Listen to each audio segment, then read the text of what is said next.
હવે બ્રહ્માંડની ઉત્પત્તિની જ ખાલી એક તમે ઘટના લ્યો ને, બ્રહ્માંડની ઉત્પત્તિની, તો બ્રહ્માંડની ઉત્પત્તિમાં સાયન્ટિસ્ટો એવું કહે છે એના સંશોધન મુજબ કે બ્રહ્માંડની ઉત્પત્તિ બિગ બેંગ થિયરી મુજબ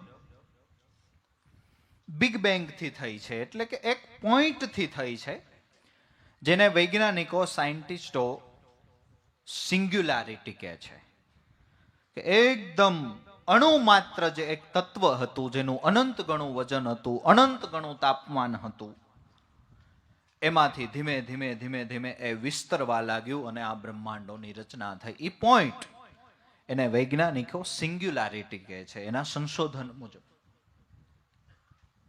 આપણા શાસ્ત્રો બ્રહ્માંડની ઉત્પત્તિનું વર્ણન કરે ત્યારે એવું કરે છે કે આ બ્રહ્માંડની ઉત્પત્તિ વિષ્ણુની નાભીમાંથી થઈ છે. વિષ્ણુની નાભીમાંથી થઈ છે. અને આપણા લાભુ દાદા જ્યારે બ્રહ્માંડ ઉત્પત્તિની વર્ણન કરે ત્યારે એ એમ વર્ણન કરે કે આ બ્રહ્માંડની ઉત્પત્તિ એક રાઈના દાણામાંથી થઈ છે. રાઈના દાણામાંથી રમત નીકળી, 3 ભુવન પર છાંય તોય દાણો અણુ માત્ર ઓછો નહીં, દાણો તો આખો રહ્યો. અચરજની એક વાત જ્ઞાનીજન તમે સમજજો, જડ પ્રકાશ મેં જ્યોતિ અનુભવથી વિચારજો. તો ભાઈ રાઈનો દાણો કીધો ત્યાં બીજો નથી. સાયન્ટિસ્ટો જેને સિંગ્યુલારિટી કહે છે ત્યાં કોઈ બીજું નથી.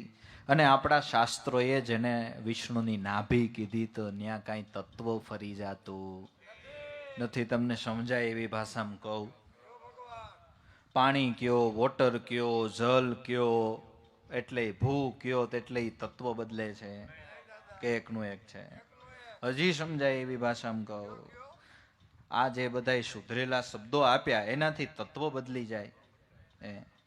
બિરયાની કઈ એટલે કઈ વધારે સારી આઈટમ થઈ જાય કે વઘારેલા ભાત જ કહેવાય? કે બિરયાની નામ આપ્યું એટલે આમ કોઈ કામ?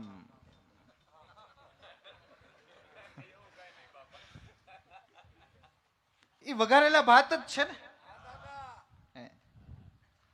એ વઘારેલા ભાત છે ને, રાઈનો દાણો છે ને, બિરયાની છે ને એ સિંગ્યુલારિટી છે એક જ. એમાં કઈ ફરી ન જાય, કઈ તત્વ ન બધી જાય. તમે જ બાંધો, તમે જ છોડાવો, તમે જ લડાવો લાડ, તુજ બિન દુજો કોઈ દેવ જ નથી મેરો. મીરા એક ગિરધર લાલ, અરે તું રાખન હારો લાલ.